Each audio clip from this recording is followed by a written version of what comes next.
제목이 빛의 절기 수전절이잖아요. 그래서 수전절이 어떠한 절기인지 잘 모르고 우리가 키슬레브 월삭 안에는 수전절이 들어있거든요.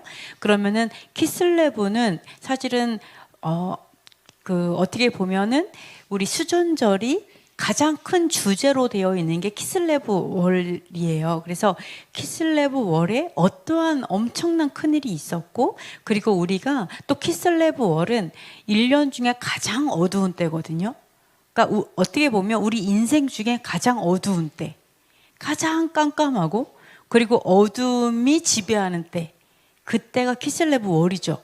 그러니까 정말로 빛이 반짝이는, 다 밝을 때는 빛이 빛나지 않지만 정말 깜깜할 때는 빛이 빛나거든요. 그러니까 그런 때라고 보면 돼요. 주위가 다 깜깜해서 빛이 더 빛나는 때가 키슬레브 월이에요. 그래서 이 키슬레브 월에 주신 빛의 절기가 어떤 의미고, 그 빛의 절기 수전절이 또 어떤 의미인가. 그리고 수전절의 가장 강력한 주제는 누가 메시아인가거든요. 우리의 메시아가 안티오코스인가, 아니면 우리 메시아가 다시 오실 그 예슈아신가. 이제 이것들을 보는 거죠. 우리의 진짜 메시아상이 똑같은 예슈아의 이름으로 오겠죠. 당연하게 똑같은 예슈아인데 그분의 그 삶이 안티오코스인가, 그 삶이 성경적인 예슈아인가, 이런 것들을 이제 보게 되는, 그게 수전절의 주제예요. 그래서 이 시간에는 메시아가 누구인가, 그리고 과연 빛의 절기가 무엇이고 우리가 어떻게 빛이 될 수 있는가, 이 어둠 가운데, 이런 것들을 이제 보게 되는 그런 시간이 될 것입니다. 우리 한번 그러면 하나하나 한번 짚고 가도록 하겠습니다. 첫 번째, 우리가 요한복음 10장 아까 읽어봤어요. 근데 생각보다 되게 긴 내용이었죠. 근데 뭐라고 얘기하시냐면 메시아에 대해서 얘기해요. 목자에 대해서 얘기해요. 그죠? 목자가 맞습니다. 어떻게 보면 목자는 목사와 같은 이제 단어에서 나왔죠. 근데 이 목자는 예수와를 의미하기도 하죠. 그죠? 그러니까 굉장히 중요한 역할을 목자들이 해야 되는데요. 예수와께서 뭐라고 하냐면, 문을 통해서 들어가지 않고 다른 데로 넘어가는 사람은 다 절도고 강도다라고 얘기했거든요. 다른 문으로 오는 게 뭐지? 막 이랬는데 여기서 보니까 문으로 들어가는 이가 양의 목자라 그러면서 그게 예수와라고 얘기하시죠. 내가 문으로 들어왔으니까 이 문으로 들어오는 자만이 목자다라고 얘기를 해요. 자, 그런데 여기서 뭐라고 하냐면, 양은 그분의 음성을 알아요. 알아서 듣고 그 인도함을 따라가요. 그러니까 내가 이제 이렇게 목자가 옵니다. 목자가 오는데 양이 그러니까 음성을 아는 거죠.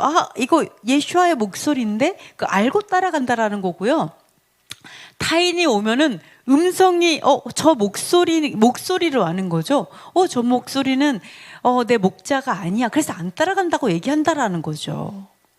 그러니까 너무 놀라운 게 뭐냐면, 자, 이 정보화 시대죠. 되게 많은 음성이 들려요, 우리에게. 근데 그 음성 중에 어떤 사람은 이러한 정보를 듣는 사람이 있고요. 어떤 사람은 이러한 음성의 정보를 듣는 사람이 있어요. 그러면은 어떠한 음성의 정보를 듣느냐가 생명과 연결돼 있다라는 거예요. 예수와의 음성을 듣는 사람들은 예수와의 양이 있기 때문에 그 음성이 들려요. 그리고 거짓 목자의 양들은 그게 들린다라는 거예요. 그러니까 내가 무엇을 듣고 사느냐, 이게 결국은 내가 예수와의 양이냐, 내가 생명이 있느냐 없느냐에 연결되어 있다는 것을 우리가 알 수가 있습니다. 그러니까 제가 이걸 보면서 예를 들어볼게요. 예를 들어서 보면은, 제가 요즘에 굉장히 많은 게 이스라엘과 그리고 하마스가 전쟁을 하고 있잖아요. 그렇죠? 근데 사람들이 놀랍게도 이스라엘의 말을 듣는 그러한 미디어가 있고, 그리고 사람들이 있어요. 그죠? 사실은 진위 여부를 누가 진짜를 말하고 누가 가짜를 말하는지 잘 모르겠다는 거예요. 하마스도 그 미디어, 하마스를 이제 하마스를 좋아하는 미디어가 있고 그의 말을 듣는 사람들이 있어요. 그 사람의 말을 듣는다는 거는 그 사람의 말을 신뢰한다는 거거든요. 그죠? 그러니까 내가 누구의 말을 듣느냐에 따라 내가 하마스를 믿는지 내가 이스라엘을 믿는지를 알 수가 있다라는 거예요. 그러니까 듣는 거, 이게 굉장히 나의 생명과 연결되어 있다라는 것을 우리가 이것을 통해서 알 수가 있어요. 내가 무엇이 들리고 이게 맞아 라고 하는 그거는 영어로 아는 거죠. 그죠? 이런 것들을 우리가 성경에서 사실은 말을 하고 있습니다. 그리고 여기서 뭐라고 얘기하시냐면 진실로 진실로 너에게 말하노니 나는 양의 문이라 라고 얘기하시면서 나보다 먼저 온 자는 다 절도요 강도니 양들이 듣지 아니한다 그랬어요. 그러니까 음성이 분별이 되기 때문에 예수야보다 먼저 온 자는 듣지 않아요. 절도고 강도이라는 걸 안다는 거죠. 그러면 예수야보다 먼저 온 자가 누굴까요? 예수야께서 이렇게 말을 해요. 나보다 먼저 온 자는 다 절도고 강도래요. 이게 무슨 말일까요? 네, 뭐 어둠이고 사단이겠죠. 네, 근데 이게 무슨 말일까? 어둠과 사단은 먼저 오나요? 뒤에는 못 오나요? 옆으로? 네. 이런 것들을 보면서 우리가 좀 생각할 수 있는 게 뭐냐면, 물론 여기에서는, 듣지 아니하였다라는 어떤 과거형으로 되어 있지만 그냥 듣지 아니하느니라 라는 현재형으로 원어를 보면 현재형으로 돼 있어요. 그러니까 나보다 나의 온자 즉 예수와보다 반드시 마지막 날에는 적그리스도가 먼저 올 겁니다. 전 그렇게 봐요. 그죠? 성경에서도 보면 반드시 적그리스도가 먼저 온다고 보여요. 자, 그리고 나서 감람산에 예수와께서 서신다고 보이는데 어쨌든 이걸 보면서 적그리스도는 예수와보다 먼저 오겠구나 이런 생각을 합니다. 그리고 또한 예수와께서 재림의 때 오기 전에 내가 메시아라 이미 얘기하는 사람 많죠. 대표적인 이만땡 할아버지. 그 이만땡 할아버지는 자기가 메시아, 예수아라고 막 얘기하잖아요. 그러니까 예수아, 진짜 재림의 예수아가 오기 전에 온 모든 자들은 절도고 강도다라는 것들을 또한 알 수가 있습니다. 그리고 두 번째, 여기서 보시면은요. 예수와께서 이렇게 얘기하십니다. 내 목숨을 버리는 것은 다시 얻기 위함이다. 그러면서 이렇게 얘기해요. 내가 목숨을 버리는 것은 아버지께서 나에게 진짜 다시 생명을 주실 걸 알기 때문에 영화로운 몸, 이제는 썩지 아니할 영원로운 부활체를 주실 걸 알기 때문에 내가 버리는 것이다 라고 얘기를 해요. 그러면서 뭐라고 했냐면 그렇기 때문에 아버지께서 나를 사랑한다 이렇게 얘기합니다. 그래서 이게 진짜 믿음이죠. 사실은 아버지께서 이 생명을 주셨는데 내가 이걸 버리면 진짜 영생을 주실 거고 이거보다 더 좋은 몸을 줄 거야 라고 생각하고 버리는 믿음이 진짜잖아요. 그러니까 아버지께서 나를 사랑하신다 라고 얘기하면서 뭐라 하냐면 빼앗는 자가 있는 게 아니라 내가 스스로 버린다 라고 얘기합니다. 네. 그래서 우리 예수와께서 누가 예수를 죽였다라기보다는 예수와께서 사실은 자기의 목숨을 스스로 버리신 거죠. 네, 그런 것들 알 수 있고 그리고 수많은 순교자들도 누가 그들을 죽인 것이 아니라 스스로 내려놓은 것이다. 이런 것들도 알 수가 있습니다. 이걸로 인해서 유대인 사이에 분쟁이 일어나요. 그러니까 많은 사람들이 이 이야기를 딱 들었을 때 많은 사람들은 귀신이 들려서 미쳤다 이렇게 얘기를 했고요. 그리고 어떤 사람들은 귀신이 들린 건 아니다. 옳은 하나님의 사람이다. 이렇게 의견이 분분해지게 됩니다. 이 이야기를 한 게 언제냐면 예루살렘의 수전절이 이르니 때는 겨울이라 이렇게 얘기를 해요. 그러니까 예수와께서 이 말을 한 게 뭐냐면 정말 한 해 중에 가장 어두운 때 수전절이 이르렀을 때 이 얘기를 했다라는 거죠. 그러니까 정말 좀 신기한 게 뭐냐면 그러니까 1년 중에 가장 어둡고 흑암이 있을 때 굳이 예수와께서 내가 목숨을 스스로 버린다라는 얘기를 했다라는 그거는 어떻게 보면 우리가 이 수전절에 이러한 희생 또는 이러한 온전한 하나님께 드려짐, 그리고 어떤 순교의 어떤 하나님의 순교의 어떤 역사들, 이러한 것들이 생각해야 되는 때가 아닌가, 이렇게 생각할 수가 있어요. 왜 하나님께서 굳이 수전절에 이러한 죽으심에 대해 얘기했을까? 왜 이렇게 바로 수전절 임박했을 때 왜 하나님께서 나는 스스로 목숨을 버려, 이런 말을 왜 했을까? 근데 놀랍게도 수전절은 이런 희생의 역사라는 거죠. 수전절은 순교의 역사가 수전절이에요. 그러니까 예수님께서 괜히 이 얘기를 한 것이 아니라 사실은 가장 어두운 그때가 우리에게 순교의 역사가 필요한 때이고 필요했던 때이고 또 앞으로 또다시 수전절의 역사가 써지겠죠. 그러니까 앞으로도 그 희생이 필요한 때이기 때문에 예수님께서 특별히 수전절에 이르렀을 때 이러한 목숨을 버리는 거에 대해서 말씀을 하셨다라고 볼 수가 있습니다. 왜냐하면 우연이라고 말하기에는 수전절의 역사 자체가 순교의 역사이기 때문에 이런 것들을 볼 수가 있습니다. 그래서 이 수전절의 주제, 강력한 수전절의 주제는 메시아가 누구인가? 라는 주제인데요. 이때 예수와께서 이 솔로몬 행각에, 수전절에 솔로몬 행각에 거닐고 있을 때 유대인들이 막 와가지고 예수와께 물은 게 있죠. 뭐라고 물어봤냐면 언제까지 우리 마음을 의욕하게, 누가 도대체 이러면서 의구심이 들게, 도대체 이런 헷갈리게 하지 마시고 모이면 밝히 말씀하소서, 이렇게 물어봤죠? 그렇죠? 그리스도시면, 아니 당신이 메시아시면, 당신이 정말 그리스도시면 우리에게 좀 명확하게 말씀을 해주세요. 좀 알아듣게 말씀해 주세요 라고 얘기한 거죠. 우리가 좀 알아듣게, 우리가 진짜 명확하게 깨달을 수 있도록 말 좀 해주세요 라고 예수님께서 말을 합니다. 예수님께 말합니다. 근데 예수님께서 뭐라 하냐면 내가 말했는데 너희가 믿지 않는다라고 얘기합니다. 여러 번 말을 했다라는 거죠. 내가 너희한테 그렇게 말을 했는데 너희가 믿지 않는다라고 얘기하면서 뭐라 하냐면 너희가 내 양이 아님으로 믿지 않고 내 양은 음성을 듣고 따른다라는 거죠. 그러니까 무슨 말이냐면 내가 여러 번 그렇게 말을 했지만 너희가 내 양이 아니기 때문에 내 말을 듣지 않고 믿지 않는다는 거예요. 내가 말을 하지 않은 게 아니라 예수님께서 말을 했는데도 불구하고 듣지 않는다는 거죠. 그러니까 이 시대에도 하나님께서 계속 어떠한 말을 하고 계세요. 근데 내가 만약 예수와의 양이 아니라면 그 하나님의 음성이 들리지 않아요. 들리지 않아요. 그러니까 내 마음이 어떠하느냐의 문제죠, 사실은. 그래서 예수님께서 그 얘기를 하는 거예요. 내가 너희에게 그렇게 메시아다, 그리스도라고 말을 했지만 너희가 듣지 않는 것은 믿지 않고 예수와의 양이 아니기 때문이라고 분명히 얘기를 하고 있습니다.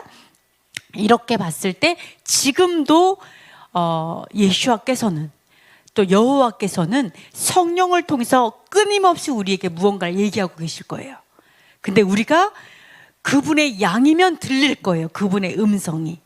이런 것들을 좀 볼 수가 있습니다. 자, 그러면서 언제 영생에 대해서 말씀을 하시죠. 자, 예시아를 분별하는 법이 있습니다. 여기서 보시면은요, 또 뭐라고 얘기하시면 예수님께서 나와 아버지는 하나이다 라고 얘기하시면서 이렇게 이제 메시아시면 명확하게 말씀해 주세요 라고 했을 때 너희가 나를 믿지 않아 라고 하면서 하신 말씀이 뭐냐면 그럼 당신이 누구십니까? 냐고 얘기했을 때 나와 아버지는 하나야 라고 얘기를 합니다. 그러니까 이 사람들이 돌로 치려고 하죠. 네, 그러니까 뭐라고 얘기하죠? 왜 나를 돌로 치려고 하느냐라고 하니까 예수님께서 했던 선한 일들 때문에 돌로 치려고 하는 것이 아니라 신성 모독으로 인해서 돌로 치려고 하는 거다. 자칭 하나님이라고 얘기한다. 즉 여기는 여호와다 말하는 게 아니라 하나님의 아들이다. 아버지와 하나다라는 얘기, 그 다음 뒤에 하나님의 아들이라는 얘기가 나오죠. 즉 자기가 하나님, 신이라고 얘기했기 때문에 즉 여호와 하나님의 아들이라는 건 나도 신이란 얘기잖아요. 그것 때문에 돌로 치려고 한 거예요. 신성모독, 하나님의 아들이라 그래서 신성모독이라고 생각을 했던 거죠. 그때 예수와께서 놀라운 말을 합니다. 진짜 놀라운 얘기를 해요. 어떠한 말을 하냐면, 우리가 유대인의 이런 반응 너무 당연해요. 난 하나님의 아들이야 라고 얘기했을 때, 당신이 인간이면서 왜 어떻게 여호와 하나님의 아들이라고 얘기하냐? 그럼 너도 하나님이라는 거냐? 신성모독이야, 이런 얘기 생각할 수 있죠. 네, 이게 얼마나 어려운 얘기냐면, 사실은 지금도 이게 무슨 의미인지 몰라서 엄청난 이제 삼위일체 교리가 맞냐 틀리냐부터 시작해서 하나됨이 무슨 뜻이냐 지금도 싸우고 있잖아요. 이게 굉장히 어려운 말이에요, 사실은. 이 하나됨에 대해서. 근데 이 하나됨이 뭐냐라고 하는데요. 자, 예수와께서 이런 말을 합니다. 만일 돌로 왜 치려고 하느냐라고 하면서, 만일 내가 아버지의 일을 행하지 않으면 믿지 말아라 라고 얘기해요. 그러면서, 하지만 내가 아버지의 일을 행하거든 나를 믿지 아니할지라도, 내가 나를 믿지 못하겠더라도 그 일로 인해 믿으라는 거예요. 그 일은 믿어라. 아버지의 행하는 그 일을 믿으라라고 얘기하죠. 그러면 어떻게 되나? 그 일은 믿는 거예요. 저거는 분명히 하나님 아버지로부터 온 거구나라고. 아까 그 사람처럼 있죠. 막 신성모독으로 막 분쟁이 일어났을 때 어떤 사람 미쳤다라고 얘기했잖아요. 어떤 사람 뭐라고 했어요? 아니야. 어떻게 하나님으로부터 오지 않았으면 귀머거리가 고침을 받겠어? 라고 얘기하잖아요. 그 얘기를 하는 거예요. 나를 못 믿겠거든. 그러나 그 일은 믿으라라는 거예요. 그러면 어떻게 되냐면, 아버지가 내 안에, 내가 아버지 안에 있는 것을 알게 될 것이다. 이게 하나됨의 의미예요. 예수와께서 말씀하신 거 바로 이게 하나됨이에요. 내가 하나야. 돌로 치려고 해. 그러니까 아니, 그 말이 아니고, 자, 너희가 나를 돌로 치려고 하고 신성모독에게 얘기하는데, 자, 잘 봐 라고 얘기하시면서, 아버지의 일을 행하지 않으면 나를 믿지 마. 뭘로? 메시아로. 아까 메시아냐고 물어봤잖아요. 그 얘기하는 거예요. 내가 아버지의 일을 행하지 아니하면, 아버지께서 말씀하신 선한 일을 행하지 않는다면, 아버지께서 말씀하신 그 명령들을 행하지 않는다면 나를 믿지 마. 그런 자는 믿지 마. 그는 아버지에게 온 자가 아니야 라고 얘기하는 거예요. 그런데 너희가 나를 믿지 못하겠지? 근데 내가 하는 일로, 내가 어떻게 하나님의 명령들을 준행하고 하나님의 일을 행하는지 그게 보이면 그걸 믿어. 그러면 그가 아버지부터 온 자인지 네가 보게 될 거야. 그 얘기하는 거예요. 그게 아버지로부터 보내심을 받은, 아버지로부터 기름 부으심을 받은 메시아의 의미인 거예요. 하나됨의 의미라, 그거를 말을 하고 있는 거예요. 그게 하나됨이야. 아버지가 내 안에, 내가 아버지 안에. 그게 하나야. 그래서 그 하나됨이 우리에게도 말씀하시잖아요.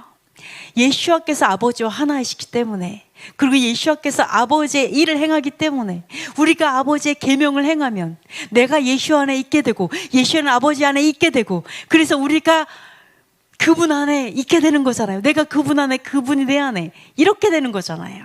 그걸 얘기하고 있는 거예요. 그게 하나됨인 거예요. 그러니까 신성모독이 아닌 거죠. 왜 하나님의 아들이라고 하는 걸로 그러냐, 이런 얘기를 하시는 겁니다. 그래서 여러분의 메시아, 예수께서 분명하게 말씀하셨어요. 메시아를 분별하는 방법이 뭐라고요? 아버지의 일을 행하지 않는다면, 아버지의 계명을 행하지 않는다면, 아버지의 명령들을, 여기서 보면 아버지의 일, 그죠? 계명들, 명령들을 행하지 않는다면 그는 믿지 말라는 거예요. 그는 아버지로부터 온 자가 아니라는 거예요. 아버지와 하나가 아니라는 거예요.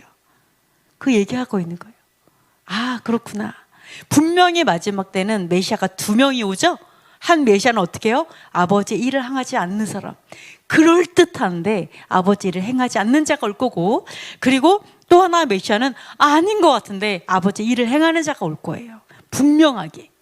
다시 한번 이걸 시험을 받게 될 것입니다. 그래서 여러분, 이것들을 예수와께서 말씀하신 메시아가 누구인가, 그리고 예수와께서 말씀하신 그 하나됨이 무엇인가, 우리가 하나님과 하나 되고 싶어요. 완전 혼연일체. 하나님, 나 주님과 동행하고 싶어요. 죽을 때까지 동행하고 싶고, 내가 그냥 하나님의 안에 완전 들어가서 완전히 하나님 속에서 살고 싶어요.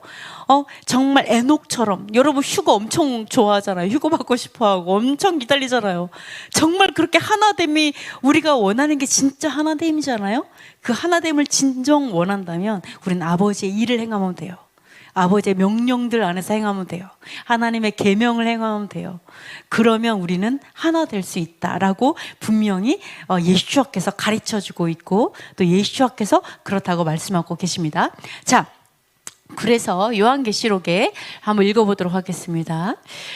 용이 여자에게 분노하여 돌아가서 그 여자의 남은 자손 곧 하나님의 계명을 지키며 예수의 증거를 가진 자들과 더불어 싸우려고 바다 모래 위에 서 있더라. 그렇기 때문에 마지막 때 용과 싸우는 자, 적그리스도를 보낸 용이죠. 이 용과 싸우는 자는 결국 하나님의 계명을 지키는 자들인 거예요. 그렇기 때문에 이 마지막 때 그들은 하나님의 계명을 벗어난 자들이기 때문에 마땅히 그들과 싸울 수 있는 자들은 용과 싸우는 자는 하나님의 계명을 지키는 자라는 것을 알 수가 있습니다. 그래서 하나님의 계명은 commandments of God이에요. 하나님의 명령들이에요. 계명과 율례와 법도와 모든 명령들, 아버지께서 그 모든 것들을 이야기하고 있습니다. 자, 그래서 여기서 하나님의 계명을 지킨다. 여기서 명령, 모든 명령들입니다. 계명과 율례와 규례와 이 모든 것들이 들어있는 것을 알 수가 있습니다. 자, 그래서 그 키슬레브 월은 수전절에 대한 역사이죠. 그래서 마카비와 또 이제 제사장 이렇게 나와 있는데요. 한번 보도록 하겠습니다. 자, 수전절은 헌신의 절기이죠. 하누카는 히브리어 하나크에서 왔습니다. 하나크. 그래서 하나크는 바치다, 헌신하다, 데디케이트, 헌신하다라는 단어에서 왔고요. 이방인 손에 있던 성전을 다시 되찾아서 하나님께 봉헌하다라는 의미를 가지고 있습니다. 그래서 빛의 절기 또는 봉헌절이라고도 부릅니다. 자, 유다 마카비는요, 헬라의 지배를 받던 시대의 사람으로 주전 161년이에요. 즉 예수아가 오기 전 약 160년 전에 있던 역사예요. 예, 우리 재림하실 예수아는 언제 오실까요? 몰라요. 어쩌면 앞으로 160년 후에 오실 수도 있겠죠. 아니면 앞으로 1년 후에 오실 수도 있어요. 우리 알지 못해요. 그죠? 알지 못하는데, 자, 160년 전에 이러한 역사, 예수님께서 오시기 전에 이러한 역사들이 있었다라고 본다면 우리는 지금부터 160년 후에 예수님께서 오신다 할지라도 지금이 뭐예요? 예수와의 오실 길을 예비하는 거잖아요. 그죠? 그렇기 때문에 우리가 이 유다 마카비는 이 역사를 통해서 바로 초림 예수와의 오실 길을 예비한 역사라는 걸 알 수가 있습니다. 네, 초림 예수와의 길을 예비했던 자들이 바로 유다 마카비의 형제들이고 바로 이 역사구나라는 것을 알 수가 있습니다. 자, 그렇고 또한 역사는 반복되죠. 그래서 성전 봉헌절이기도 해요. 그래서 다시 오실 예수와 이전에 또다시 이러한 수전절의 역사를 통해서 또 재림 예수와의 오실 길을 예배하게 될 수 있어요. 그렇다면 뭐예요? 다시 헌신의 다시 순교의 역사가 다시 한번 쓰여지겠구나라는 것도 우리가 충분히 볼 수가 있습니다. 우리 요한계시록을 통해서도 볼 수 있죠. 다시 한번 그런 환란의 때가 올 것이고 많은 자가 순교할 거라고 우리 알고 있어요. 그렇기 때문에 예수와의 오실 길을, 초림 예수와의 오실 길을 마카비의 역사가 순교를 통해 또한 준비하였다면 우리는 재림 예수와의 그 오실 길도 다시 한번 이 수전절의 역사를 통해 준비할 수도 있다는 것을 우리가 예상할 수가 있습니다. 자, 그의 아버지 마따디아는 셀루커스 제국의 유대인 박해로 저항을 시작했고 그 아버지 마따디아가 죽은 후 그의 아들들이 유대인들을 이끌고 전쟁했으며 하스본 왕조의 초석을 놓게 되었습니다. 자, 그래서 아까 이 봉헌 하나크는요, 영어로는 데디케이션이라고 하죠. 그래서 전념, 헌신, 봉헌, 헌납 이런 뜻이 있습니다. 그래서 우리가 수전절은 온전한 헌신의 절기이기도 하고요. 그리고 다시 봉헌, 하나님께 온전하게 드려지는 또한 그런 절기다, 이렇게 볼 수가 있습니다. 그리고 또 하누카는 정결한 기름에 관한 절기입니다. 그래서 하누키아, 그러니까 하누카는 절기의 이름이고요. 하누키아는 바로 여기 이제 이 금초대 7구 금초대가 아니고요. 9구예요. 그러니까 8개. 하나씩 더 있어요. 하나, 둘, 셋, 8개, 하나씩이 아니구나. 8개가 있고 가운데 하나가 있어서 총 9개예요.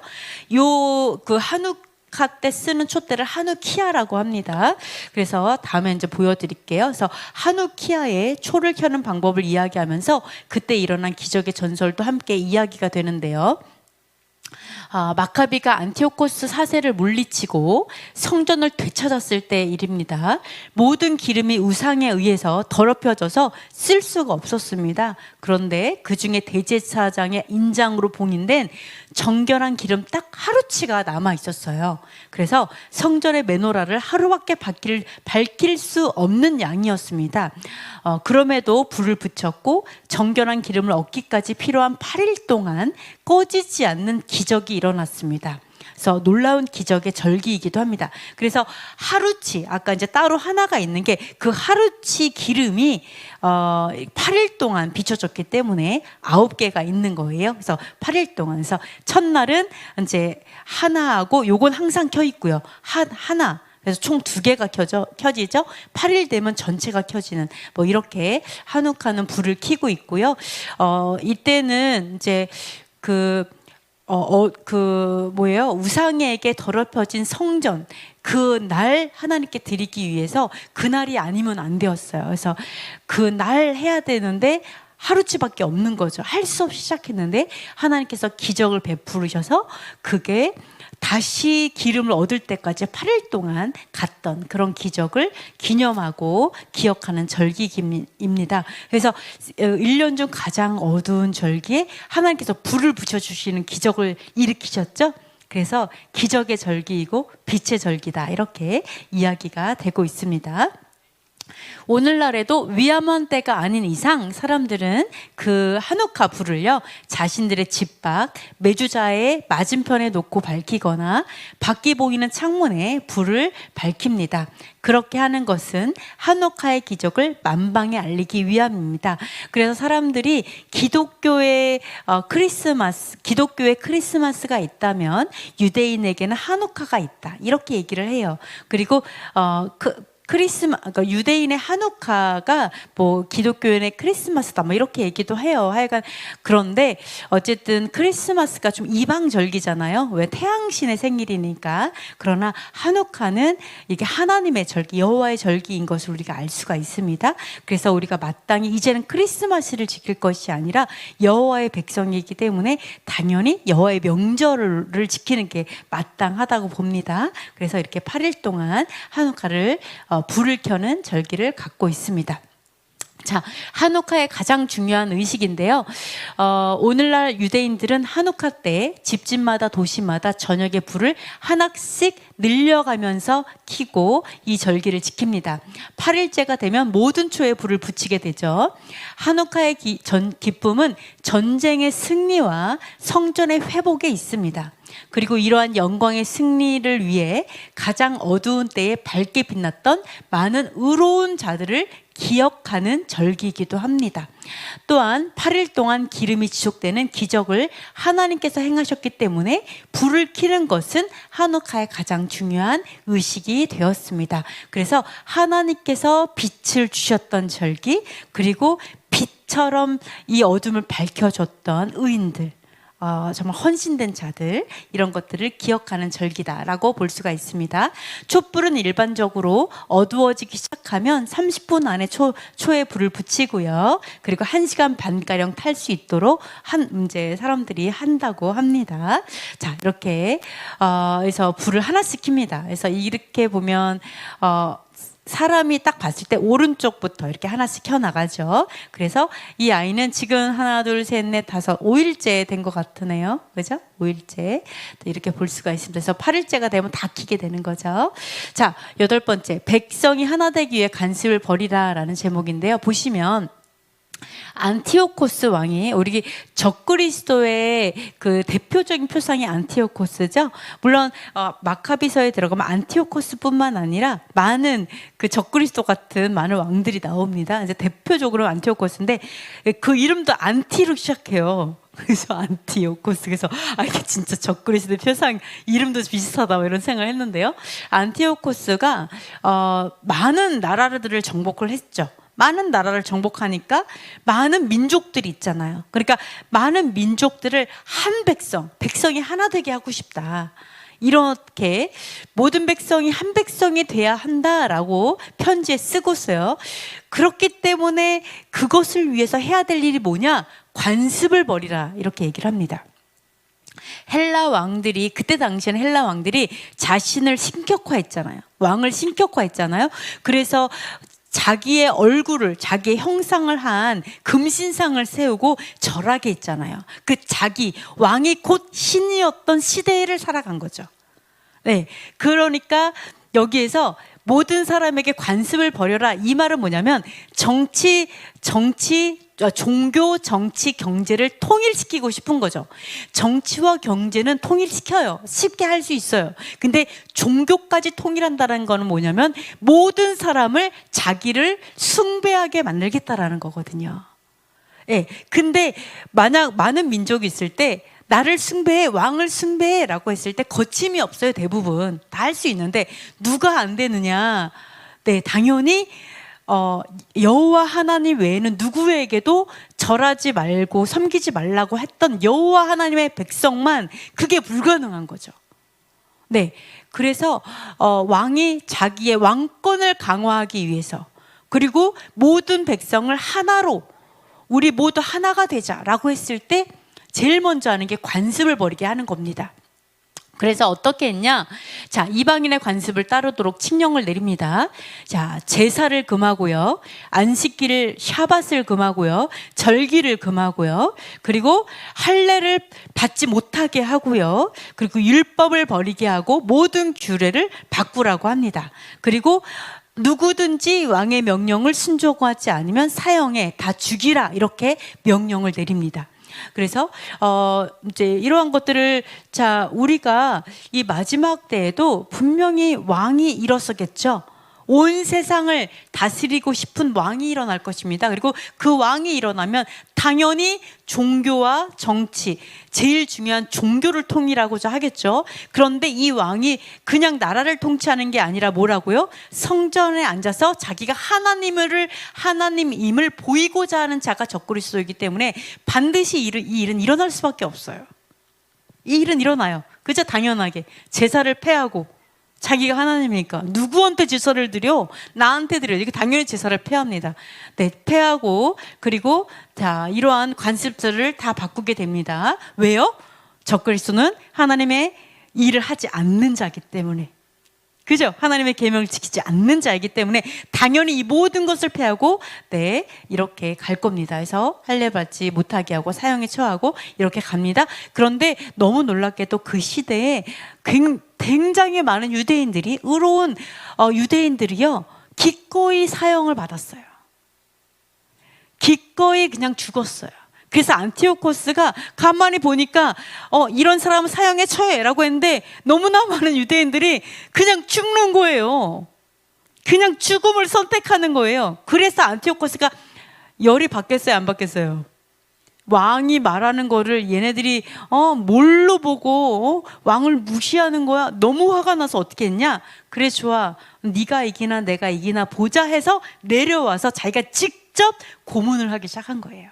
그래서 직접 고문하고 직접 죽이기를 안티오코스가 그래서 시작한 거예요. 열받아가지고. 그러니까 얼마나 수많은 사람들이 그럼에도 불구하고 하나님의 그 계명을 했는가를 역사를 통해 볼 수가 있습니다. 너무 놀랍게도 사실은 다니엘서를 통해서 하나님께서는 적그리스도가 행할 것들을 얘기를 하고 있죠. 다니엘을 통해서 뭐라고 해요? 마지막 때까지 이 말을 봉함하라 라고 하면서 많은 사람이 연단을 받아 스스로 정결하게 될 것이다. 그러면서 이 적그리스도는 매일 드리는 제사를 폐할 것이고 가증한 것을 세울 것이고 자기 형상을 세울 것이고 그 다음에 마지막 때까지 마지막을 기다리라 끝날에 내 목숨을 누릴 것이다 라고 얘기를 하고 있어요. 그러니까 이 모든 것들은 사실은 다니엘을 통해서 이미 예언되어 있어요. 네, 분명히 제사를 폐할 거예요. 마지막 때. 이 말은 곧 무슨 말이에요? 바로 여호와의 성전이 반드시 세워질 거라는 것을 우리는 알 수가 있어요. 그리고 여호와의 성전에서 반드시 제사가 이루어질 거라는 것도 알 수 있어요. 그죠?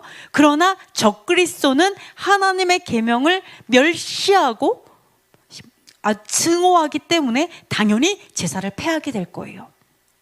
그러나 우리가 알아야 될 것이 무엇이냐? 이 성전이 악하고 성전이 우리가 증오해야 될 것이 아니라 하나님의 거룩한 성전인데, 그죠?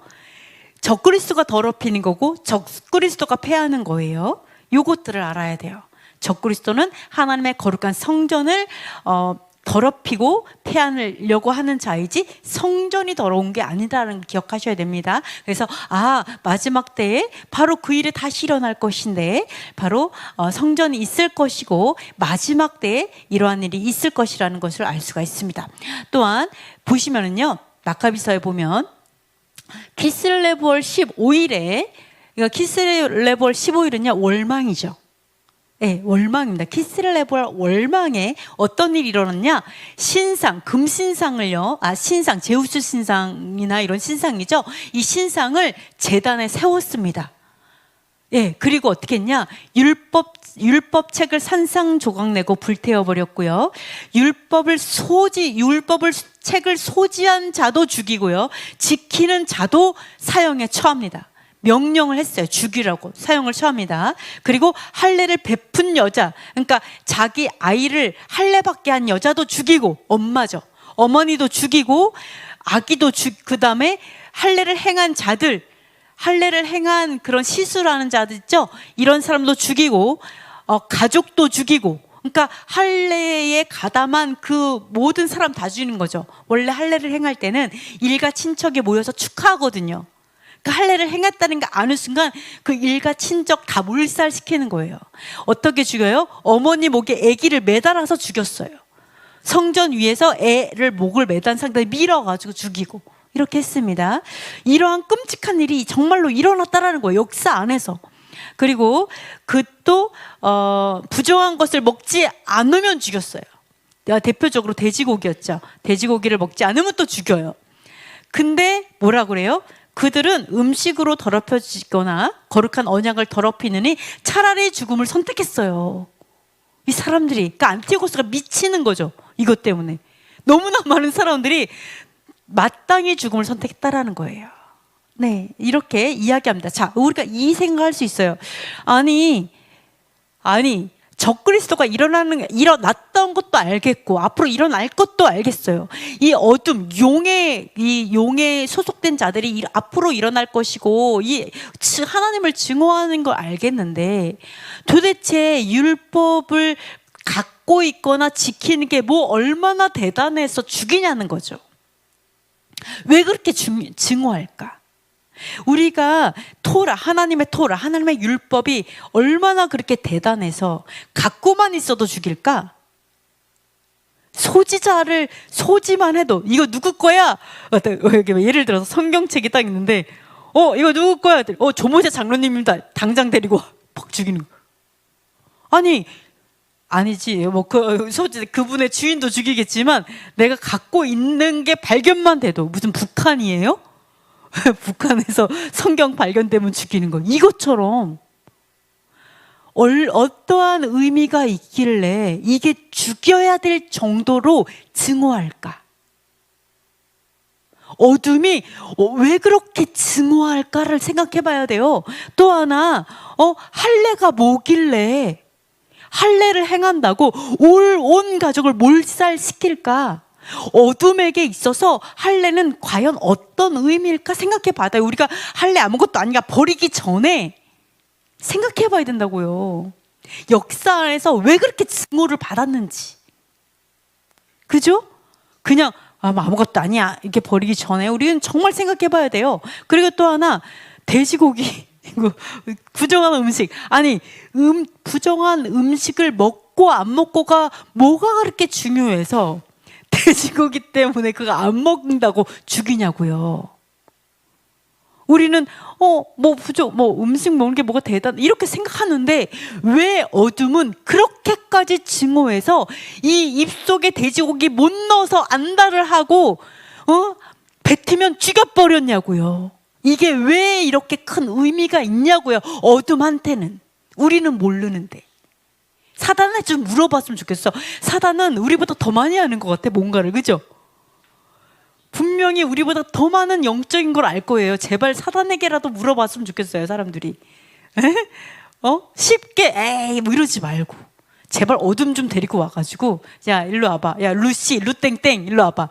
나 하나 좀 물어보고 싶은데, 너에게 이 부정한 음식의 의미는 뭐야? 율법의 의미는 뭐야? 할례의 의미는 뭐야? 뭐 좀 물어봐요. 그럼 얘네들이 어떻게 할까요?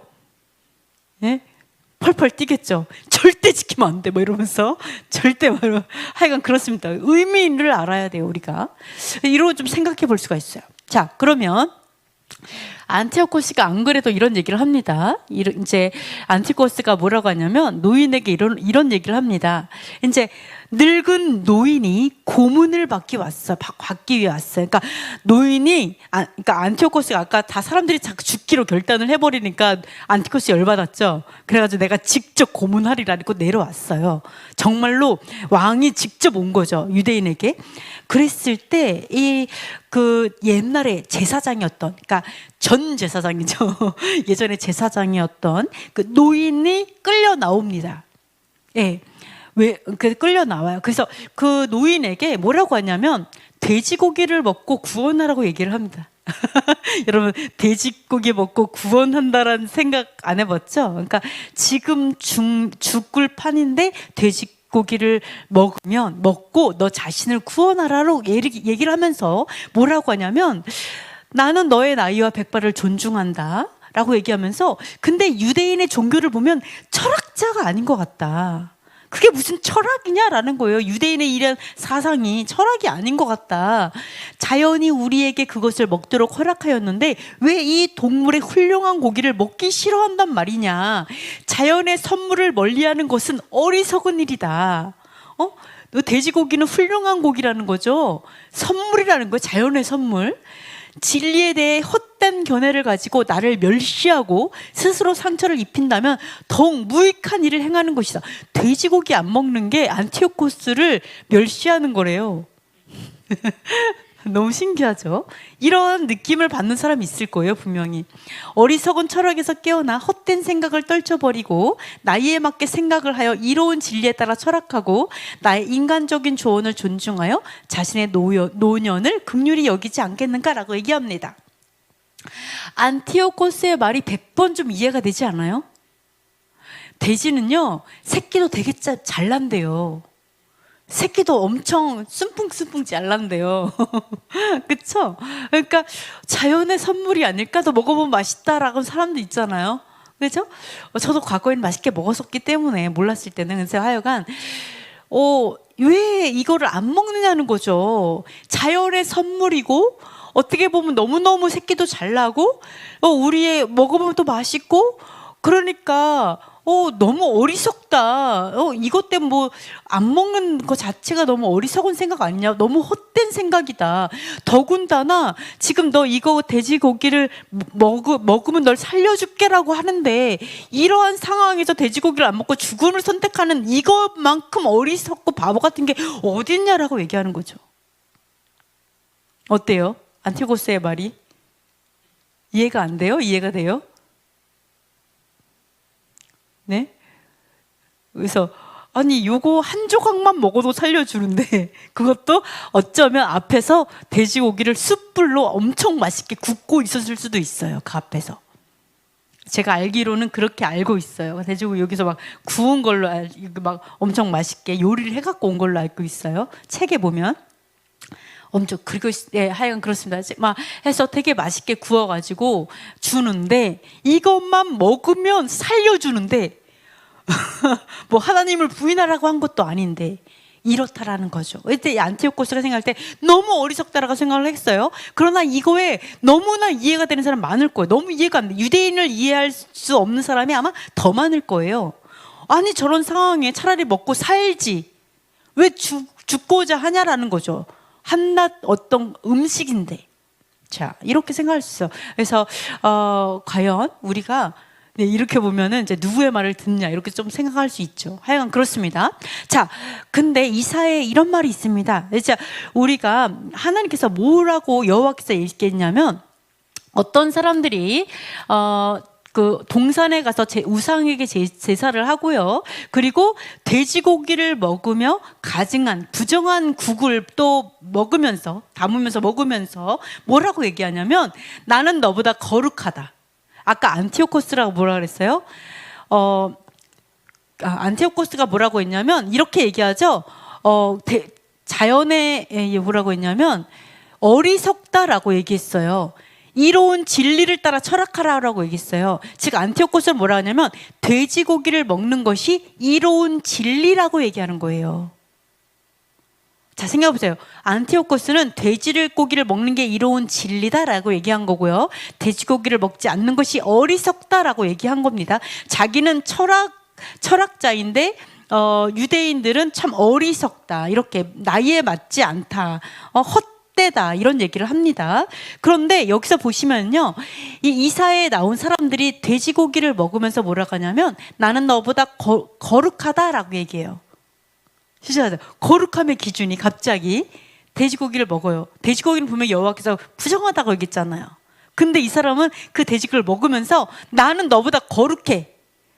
사실 요즘에도 듣죠. 난 너보다 믿음이 더 좋아. 이렇게 다 모든 걸 먹을 수 있어. 이렇게 하는데 하여간 이사야는 그렇게 얘기합니다. 난 너보다 거룩하다라고 얘기를 한다라는 거죠. 그리고 또 뭐라고 하냐면 돼지고기와 가증한 물건과 쥐를 먹는 자라고 이제 이들이 다 같이 망할 것이다 라고 얘기하시고요. 그리고 뭐라냐면 이렇게 말하는 자들은요, 여호와 그런 자들 때문에 여호와의 코에서 연기가 나고요, 종일 불이 타오른대요. 열이 받아갖고 불이 훨훨 탄다라는 거죠. 그렇죠? 네, 그렇습니다. 그러니까 여호와께서 얼마나 열이 받으면 그렇게 말하는 사람들을 보면서 화가 나시겠어요. 코에서 막 연기가 팡팡 나오면서 막 화가 나시겠어요. 그러면서 하는 말이 그들은 망할 것이다. 함께 망할 거다. 분명하게 써 있습니다. 그러면서 왜 이들이 돼지고기에 부정한 고기를 먹으면서 나는 너희보다 거룩해 라고 말을 하냐. 그 이유를 뭐라고 얘기하냐면 그들의 행위와 사상을 안다라고 얘기해요. 여호와께서. 즉 내 사상이 어떠하냐에 따라서 내 행위가 나오죠. 내 행동이 나와요. 즉 안티오코스처럼 야, 부정한 돼지고기를 먹는 게 이로운 거고 그게 진리고 그게 지혜야 라고 생각한다면 당연히 행동은 먹으면서 내가 너보다 거룩해, 내가 너보다 더 믿음이 좋아, 내가 너보다 더 지혜로워 이렇게 얘기한다라는 거죠. 그러니까 여호와께서 뭐라요? 그들의 행위와 사상을 아노라라고 얘기하는 거예요. 그러면서 뭐라고 해요? 반드시 보응하리라. 왜요? 이것이 그들이 했던 모든 행위들이 내 앞에 기록되었으니. 그들의 행위가 기록되었다. 어떻게 해요? 여호와께서 부정하겠다고 분명히 말했는데 반대로 말하죠. 아니에요. 나는 이게 부정하지 않아요 라고 얘기하고 거룩해요 라고 하나님의 계명을 뒤집은 자들이죠. 네, 그러한 그들의 행동과 사상들이 기록되어 있기 때문에 반드시 보응하겠다라고 얘기하고 다 함께 망하리라 이렇게 말을 하고 있다라는 거예요. 여호와께서는. 그래서 안티오코스의 그러한 말들과 그런 생각들은 바로 우리의 생각이 어떠한지, 우리의 가치관이 어떠한지, 우리의 사상이 어떠한지에 따라 그렇게 나올 수 있는데 문제는 그 결과가 망하리라라고 나와 있다라는 게 가장 큰 문제예요. 우리가 안티오코스처럼 생각할 수 있어요. 충분하게. 그러나 여호와께서 그게 아니라고 얘기하면 그게 아닌 거예요. 근데 내가 그렇지 않고 간다면 두려운 게 뭐예요? 여호와께서 그러한 자들 때문에 코에서 연기 나고 열이 난대잖아요. 그리고 반드시 보응한다니까 우리가 그거를 두려워해야 된다라는 것을 볼 수가 있습니다. 자, 그래서 이거에 대해서 이야기한 사람이 있어요. 마가복음서에 너무 놀라운 게 마가복음서에 고문을 할 때 이 돼지고기를 고문했어요. 돼지고기 안 먹으면 이런 고문을 행했대요. 너무 이해가 할 수 없죠. 뭐 그게 뭐길래 고문 안 해도 나는 먹는데 여러분 고문하면서 내 고문하면 너 안 먹으면 죽일 거야 이래서 먹어요? 아니요, 아무도 고문하는 사람 없고 아무도 뭐라고 하는 사람 없는데 스스로 가서 먹잖아요. 돼지고기 아직 믿음으로 하시면 되겠지만 주님께서 반드시 온전케 하실 줄 믿습니다. 네, 그런데 하여간 그렇습니다. 자, 고문을 그렇게 했어요. 돼지고기 안 먹어? 그러면은 그거를 다 전부로 봤어요. 아, 얘가 돼지고기를 안 먹으면 유대교를 버리지 않은 것이고, 유대교를 버리지 않았다는 것은 그들의 관습을 버리지 않은 거고, 그것은 결국은 왕을 배반한 것이다. 이렇게 본 거죠. 역적이다. 이렇게 본 거죠. 예, 그거를 통해 전부를 봤어요. 그래서 이제 죽였는데, 자, 보시면은요. 이런 얘기를 합니다. 아까 그 노인, 제사장 노인이에요. 90살 노인이. 여러분 생각을 해보세요. 90살인데 고문을 당한 노인이죠. 좀 놀라운 거죠, 사실은. 그 노인이 이런 얘기를 합니다. 오 안티오코스여, 신의 율법으로 우리의 삶을 다스리도록 설득된 우리는 율법에 순종하는 것보다 더 강력한 권세는 없습니다. 그러니까 지금까지 90세를 살아오면서 율법을 통해 자신을 통제해 온 거죠. 율법의 순종함을 통해서 내가 삶의 절제를 하고, 내가 하고 싶은 것도 안 하고, 내가 이건 죄야 하니까 안 하고, 길에 돈이 떨어져도 이건 내 것이 아닌 한은 내가 주인을 찾아줬고, 내가 샤바시면 내가 일을 안 하고, 이러한 것들 절제하고 통제해 온 거죠. 그러니까 율법을 통해서 삶을 다스려 왔어요. 그러니까 뭐라고 얘기하는 거냐면, 안티오코스 당신이 왕이라 할지라도 우리를 통제하는 것은 율법이지 다 왕이 아니십니다라고 얘기하는 거예요. 왕의 권세로 우리를 통제할 수 없어요. 우리는 율법으로 인해 통제받는 사람입니다. 하나님의 백성입니다라고 얘기하는 겁니다. 자, 그러면서 뭐라 하냐면, 어떤 점에서도 우리는 그것을 어기지 말아야 합니다라고 해요. 그러면서 뭐라고 하냐면 이런 얘기를 합니다. 자, 우리가 더러운 음식을 먹는 것이 가증한 죄가 아닙니다라고 얘기해요. 놀라운 말을 합니다.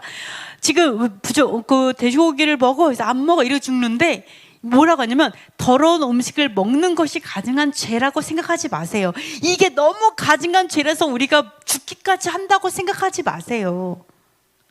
우리가 이 돼지고기 하나 때문에 우리가 죽는 게 아닙니다. 그 얘기하는 거예요. 놀랍죠?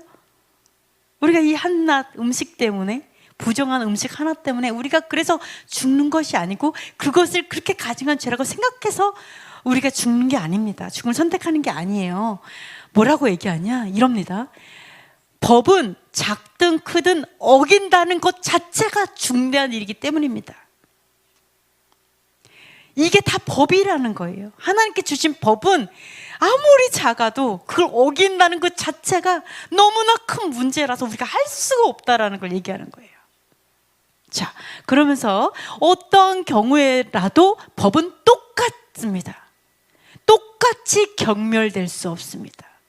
우리에게 샤밧이 중요해서 경멸될 수 없는 것처럼, 우리에게 11조의 그 계명이 너무 중요해서 경멸될 수 없는 것처럼, 내가 여호와 하나님을 사랑하고 부모를 공경하는 그 계명이 중요한 것처럼, 사실은 작은 이 부정한 음식의 그 계명도 똑같이 중요하다라는 얘기하는 거예요. 아무리 작아도 이 법은 어떤 것도 경멸될 수 없습니다. 그 얘기를 합니다. 그러면서 뭐라고 하냐면, 당신은 우리 철학을 비성적이다, 이게 말이 되냐라고 비웃지만, 우리 오직 절제를 가리키며 쾌락과 욕심을 다스리고 우리를 훈련하고 모든 고난을 기꺼이 견딜 수 있게 하는 것이 바로 율법이고 토라입니다 라고 얘기합니다. 우리가 이 율법의 이 소중함을 알기 때문에 우리 이 모든 걸 견딜 수 있어요. 자, 제가 이런 생각합니다. 하나님께서 여러분에게 순교로 오라고, 여러분 울면서 헌신하고 희생하고 십자가를 지라고 우리를 초대하는 게 아니에요. 잘 생각해보세요. 우리를 초대해요. 야, 이제 또다시 수전절의 역사가 올 거야. 너 죽음을 각오해. 어떡하냐 해서 울면서 어떻게 해요. 이렇게 하나님이 심파극을 찍는 그런 하나님이 아니에요. 이 얘기가 뭐냐? 이 얘기는 뭐냐면 사실은 이 어둠의 때가 올 거야. 많은 사람이 스스로 정결하게 될 거야. 이 고난을 통해서. 그 얘기를 하면서 우리를 부르시는 그건 뭐냐면 사실 이거예요. 죽음의 공포와 죽음의 고통까지도 이길 수 있는 진정한 기쁨, 진정한 사랑을 너가 반드시 만나게 될 거야를 말씀하고 있는 거예요. 그 고통도 아무것도 아닐 정도로. 마약도 이기잖아요. 진짜 하나님 만나면. 그죠? 술도 단번에 끊고 우리의 죄를 단번에 끊게 하는 게 하나님의 기적인 것처럼 여러분이 진짜 이 마지막 때 하나님의 엄청난 은혜를 부어주시는데 그 은혜가 어떤 은혜냐면 이분들이 경험했던 그 은혜예요. 어떤 은혜냐? 어떻게 고통을 주고 고난을 당해도 그것을 기꺼이 이겨낼 정도로의 기쁨, 그 정도로의 사랑, 그 정도로의 내가 형언할 수 없는 엄청난 하나님의 진정한 기쁨을 경험하게 될 거라는 걸 말하고 있는 거예요. 어떻게 고통과 고난을 이길 수가 있겠어요? 그것은 여러분의 율법, 이걸 뭐라 그래요? 율법이 견딜 수 있게 한다 그러죠. 율법의 진짜 비밀한 그 맛을 맛보게 될 거예요. 율법의 진정한 그 기쁨을, 비밀한 것을 여러분이 반드시 보게 될 거예요. 그래서 다윗이 그렇게 오랜 세월 굴로 도망 다녀도 뭐라고 해요? 내가 죽을 뻔했는데 살할 수 있었던 것은 하나님의 율법이 있었기 때문입니다 라고 얘기하잖아요. 그 기쁨이 반드시 회복될 거예요, 앞으로. 여러분이 느껴지지 않을 정도로 하나님 괜찮아요. 하나님의 계명을 위해서 하나님 제 온몸을 다 던져도 괜찮아요. 이렇게 이러한 단계까지 하나님 끌고 가실 거예요. 기대하셔도 돼요. 아시겠죠? 기대하셔도 이 날은 반드시 옵니다. 자, 그래서 하나님을 경외하여 목숨을 스스로 버린 노인의 가치가 있는데요. 그래서 이 노인이 뭐라고 얘기하냐면 사람들이 꼬셨어요. 사실은 노인에게. 야, 여기에 내가 사람들이 노인을 존경했어요. 심지어 헬라인들도 존경했어요. 그래가지고 헬라인 군인들 몇 명이 뭐라고 하냐면 몰래 얘기를 해요. 내가 너를 위해 소고기를 조금 구워왔어. 그러니까 너가 소고기를 먹고 돼지고기 먹은 척하고 너를 구원해라 라고 얘기하니까 노인이 엄청 화를 냈어요. 말도 안 된다. 너무 말도 안 돼. 그래서 뭐라고 얘기하시냐면 이런 얘기를 합니다. 이제 내 목숨을 내어드려 스스로 늙은 나이의 가치를 보이겠다. 내가 정말 늙어서 노인이 되었지만 내 노인의 가치를 내가 보여주겠다. 내가 어떻게 늙었는지 나의 가치를 내가 보이고 뭐라고 하냐면 경건하고 거룩한 법, 거룩한 율법, 거룩한 토라, 거룩한 법을 위해 기꺼이 죽음을 맞이하는 훌륭하고 고귀한 본보기를 젊은이들에게 남기겠다. 왜요? 수많은 젊은이들이 그 사형장에 와 있어요. 그때 뭐라고 하냐면 내가 저들의 본보기로 기꺼이 죽겠다. 소고기 말도 안 된다. 나는 그러한 위선을 할 수 없다라고 얘기하면서 내가 노인의 내가 가치 있게 죽겠다. 내가 좋은 본보기로 내가 젊은이들에게 남기겠다라고 이야기를 하면서 뭐라고 얘기하냐면 그는 구타를 당하여 거의 죽게 되었을 때 신음하며 큰 소리로 말하였다. 주님은 거룩한 지식을 가지고 계십니다. 내가 죽음을 면할 수 있었음에도 채찍질로 이 심한 고통을 겪는 것은 내가 마음으로 당신을 경외하기 때문입니다. 내 영으로 고난을 기쁘게 받습니다. 자, 이분이 채찍질을 당했어요. 죽음을 면할 수 있었어요. 어떻게요? 죽음을 누가 목숨을 빼앗는 것이 아니라 내가 스스로 내어놓은 거예요. 노인이 스스로 내어놓았어요. 면할 수 있는데도 불구하고 채찍질으로 심한 고통을 당합니다. 왜요? 경외하기 때문에. 여호와 하나님을 경외하기 때문에. 그러면서 뭐라고 그러냐면 영으로 고난을 기쁘게 받아요. 영이 기뻐한다는 거예요. 육은 아플지 모르지만 영은 기뻐합니다. 기쁘게 받습니다. 그러면서 이제 순교자의 아이들도 막 나오죠. 그 아이들이 뭐라고 하는 줄 알아요? 안티오코스요. 그러면서 당신이 뭐 있는 저 불은 하나도 안 뜨겁습니다. 막 이런 얘기를 하거든요. 그러니까 너무나 놀라운 그런 고백들을 하는 것들을 볼 수가 있습니다. 그래서 자, 우리가 이제 보시면 우리가 이런 율법주의에 대한 잘못된 오해들이 되게 많이 있어요. 그래서 바울이 거절했던 것은 율법이 아니라 율법을 자기 유익을 위해 썼던 외식하는 자들이었죠. 율법을 지키는 척하면서 자기는 손가락 하나도 까딱하지 아니하고 사람의 그 전통으로 하나님의 계명을 폐하는 자들이었어요. 근데 우리가 오해해갖고 사두개인이나 바리새인 또는 사도 바울이 율법 지키는 걸 반대했다, 열심히 지키는 걸 반대했다라고 생각을 하는데 그렇지 않습니다. 지키지 않았어요. 그래서 외식하는 걸 방해해서 이러한 오해가 있다 보니까 사람들이 어떻게 하냐면 율법은 왠지 지켜야 될 것 같아. 이렇게 여기까지 회복되는데 근데 너무 열심히 지키면 안 돼. 뭐 이렇게. 이것도 아니고 저것도 아니고 이렇게 왔어요. 그러나 목숨을 내어 놓으면서 우리가 율법은 말씀 중에 말씀이죠. 하나님의 법, 하늘의 법도입니다. 네, 하늘의 법도 하나님이에요, 사실은. 그래서 여러분이 그것들을 알 때 예수님께서 그 율법을 위해 죽으신 것들을, 율법의 정말 그 말씀을 그대로 이 삶으로 그대로 살아내기 위해 죽으신 예수와의 삶을 이해하게 될 것입니다. 자, 보시면요. 자, 예수께서 이렇게 합니다. 율법이나 선자를 폐하러 온 줄로 생각하지 마라. 폐하러 온 것이 아니라 완전하게 하려 함이라. 이렇게 얘기합니다. 그렇죠? 그래서 이것 때문에 이런 얘기를 합니다. 예수님께서 율법을 완전하게 하셨으니까 완전케 하셨으니까 우리는 더 이상 안 지켜도 돼. 이렇게 얘기하는 사람들이 있죠. 이게 맞을까요? 아니면 예수와께서 율법을 완전하게 하러 오셨기 때문에 우리는 예수와처럼 율법을 지켜야 내가 맞을까요? 그러니까 예수와께서 과연 내가 완전케 했으니까 너희는 안 지켜도 구원받을 수 있어. 믿음으로 구원받을 수 있어. 그 말은 뭐예요? 믿음에 불순종하는 믿음으로 구원받는다는 거잖아요.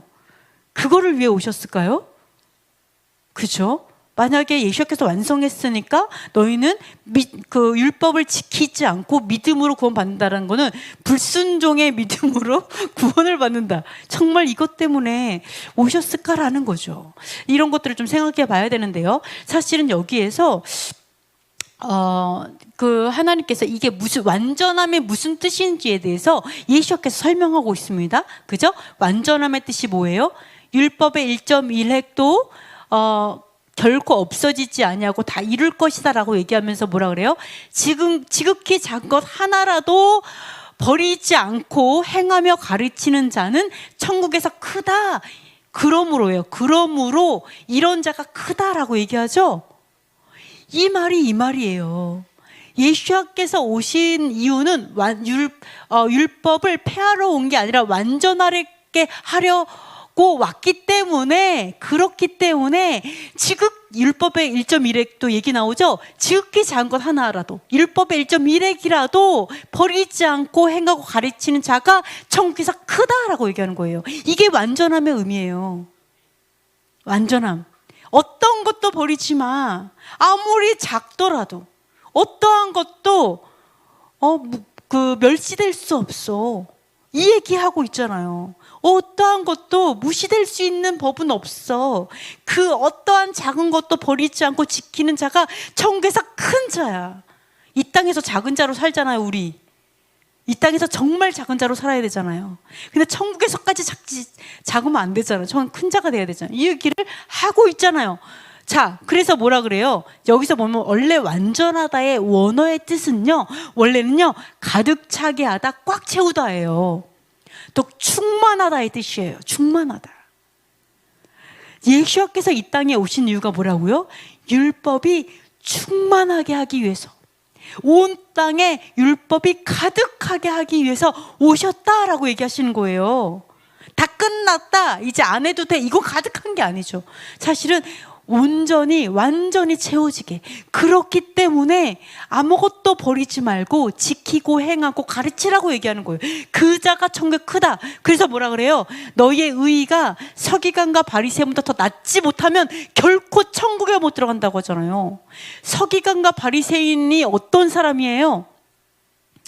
아까 말한 것처럼 율법을 열심히 지킨 자가 아니었어요. 어떤 사람? 외식하는 자. 율법을 지키지 않고 외식이 안 지키는 거죠. 사람들한테는 하라고 하면서 자기는 손 하나도 까딱하지 않았던. 그래서 그래서 예수께서 뭐라 그랬어요? 너희가 사람의 계명으로 사람의 전통으로 하나님의 계명을 폐한다고 얘기했고, 예수께서 율법을 지키는 자가 하나도 없도다. 왜 나를 죽이려 하느냐라고 얘기했고, 그리고 사도 바울이 스데반이 뭐라 그랬어요? 너희는 천사가 준 율법도 지키지 아니하는도다라고 얘기하니까 열받아 갖고 스데반은 돈 던졌잖아요. 여러분이, 그리고 할레파의 사람들한테 뭐라 그랬어요? 너희가 육체로 자랑하나 율법은 지키지 아니하는도다, 이렇게 얘기했잖아요. 자, 사두개인과 바리새인은 율법을 지키는 자가 아니라 지키지 않는 외식하는 자였어요. 말만 하는 사람. 그래서 뭐래요? 그들의 말은 듣지만 그들의 행함은 본받지 말라고 했잖아요. 그래서 여러분이 율법은 알아요. 근데 지키지 않는 서기관과 바리새인의 믿음으로는 결코 천국에 들어가지 못한다고 얘기했어요. 예수와의 이야기예요. 예수와의 경고예요. 이게 완전함의 의미입니다. 그래서 여러분이 꼭 이거를 기억하시면서 가셔야 되겠습니다. 그래서 키슬레브 월 25일을 한우카로 정했습니다. 17번까지 있어요. 거의 다 끝났네요. 자, 보시면은요. 자, 그래서 결국은 2년 만에 성전을 빼앗긴 지 2년 만에 희생 제물을 다시 바치게 되었습니다. 그리고 등불을 켜고 진설병을 차려 놓았죠. 그리고 바로 그날, 그러니까 이방인이 성전을 더럽힌 바로 그날, 자, 그게 키슬레브 월 25일입니다. 키슬레브 25일 성전을 정화했습니다. 그리고 8일 동안 그 축제를 초막절과 같은 방식으로 지냈어요. 왜냐하면 그 한우카 전에 초막절이 있었잖아요. 그 초막절에 이 사람들이 이 헬라에 다 지배를 당했기 때문에 초막절 기간에 산과 동굴에서 들짐승처럼 떠돌아다녔기 때문에, 들짐승처럼 살았기 때문에 하나님께서 이 한우카를 회복하셨을 때 이들이 초막절처럼 8일 동안 지냈다, 이렇게 이야기를 하고 있습니다. 그래서 해마다 이 날을 지키도록 공식적인 절기가 되었고, 160년 후에 예수와께서도 이 한우카를 지키셨고, 그리고 오늘날 이스라엘에서는 이것이 민족 절기가 되어서 지금도 지키고 있는 거죠. 그렇죠? 그래서 하나님의 백성이라면 우리는 이 날을 반드시 기념하고 정말 예수와의 오실 그 날을 기다려야 될 줄 믿습니다. 마지막입니다. 자, 그래서 우리는 등불과 빛을 준비해야 돼요. 한우카는 빛의 절기라 그랬죠? 그리고 우리가 마지막 때에 이 열처녀는 어때요? 빛을 밝혀야 되죠? 그럼 우리가 등불이 뭔지, 빛이 무엇인지 알아야 돼요. 우리가 한우카의 불을 비춰야 돼요. 그래서 촛불에 불 비치는 건 알겠어요. 그런데 진짜 이 빛을 밝히는 게 뭐냐는 거죠. 자, 다 같이 읽어보겠습니다. 대저 명령은 등불이요. 뭐가 빛일까요? 명은 제가 알아맞힐 줄 알았어요. 명령은 등불이요. 뭐가 빛일까요? 이거 모르면 안 돼요. 모르면 어리석은 처녀가 되는 거죠. 오, 무서운 게 대단하신데요. 한 번에 맞췄어요. 오, 네, 어리석지 않습니다. 지혜로운 신부님이시네요. 지혜로운 처녀. 자, 네, 그래서 대저 명령이 등불이고 법이 빛입니다. 그죠? 자, 이 얘기는 뭐예요? 자, 우리는 등불을 다 들고 있어요. 어리석으나 지혜로나 등불은 다 들고 있어요. 그죠? 다 명령은 다 갖고 있어요. 근데 내가 하나님의 법도를 준행하지 않으면 빛을 밝힐 수 없어요. 하나님의 법도를 준행하지 않으면 우리는 빛을 밝힐 수 없고, 그리고 그 기름을 부어주시는 것은 바로 진리의 성령이시겠죠. 우리가 법도를 지킬 수 있는 것은 왜 법도를 지킬 수 있게 돼요? 바로 하나님의 영으로 우리가 지킬 수 있어요. 이 말이 로마서에 나옵니다. 로마서 잠깐 읽어보겠습니다. 육신을 따르지 않고 그 영을 따라 행하는 우리에게 율법의 요구가 이루어지게 하려 하심이니라. 육신의 생각은 하나님과 원수가 되나니 이는 하나님의 법에 굴복하지 아니할 뿐 아니라 할 수도 없음이라. 자, 육신으로 사는 사람은 하나님의 법에 굴복할 수 없습니다. 하나님의 토라에 내가 육에 속한 사람, 땅에 속한 사람은 결코 할 수 없어요. 그러나 영을 따라 행하는 자, 성령을 따라 행하는 자는요, 율법의 요구가 뭐예요? 순종이에요. 순종. 율법의 요구는 결국은 거룩함이고 순종이에요. 그것을 내가 지금 뭐예요? 육신은 하나님의 법에 굴복하지 않아요? 못해요? 그러나 영을 따라 행하는 자는 하나님의 법에 굴복한다는 얘기를 하는 거예요. 하나님의 법에 굴복할 수밖에 없어요. 내가 만약에 어떤 사람이 율법 이제 다 끝나서 아무리 얘기를 해도 왠지 아닌 것 같아. 뭔가 이상해. 왜요? 내가 하나님의 영을 가지고 있기 때문에 이상한 거예요. 내가 이상한 거예요. 그래서 여러분께서 내가 누구의 음성을 듣고 있으며 내가 영에 속한 자인가 육에 속한 자인가. 육에 속한 자는 결코 하나님의 법에 굴복할 수 없구나. 안티오코스처럼. 그러나 영에 속한 사람은 불법을 할 수가 없게 돼요. 아까 순교자들처럼. 여러분이 그것들을 기억하면서 하나님, 우리가 진짜 등불을 들고 빛을 밝히는 하나님의 영을 가진 자들이 되게 해주시고, 그리고 예수와의 신부들이 되게 하시고, 그리고 진짜 메시아가 누구신지를 분별하게 되는 정말 지혜로운 신부가 되게 해달라고 이렇게 기도하셨으면 좋겠습니다. 자, 기도하고 마치겠습니다. 자, 하나님의 법에 훈련된 경건한 자들이 되게 해주세요. 또 언약에 헌신하여 용과 싸우는 남은 자손이 되게 해주세요. 가장 어두울 때 계명을 준행함으로 빛을 밝히게 해주세요. 예수와의 죽으심을 영화롭게 하는 제자들이 되게 해주세요.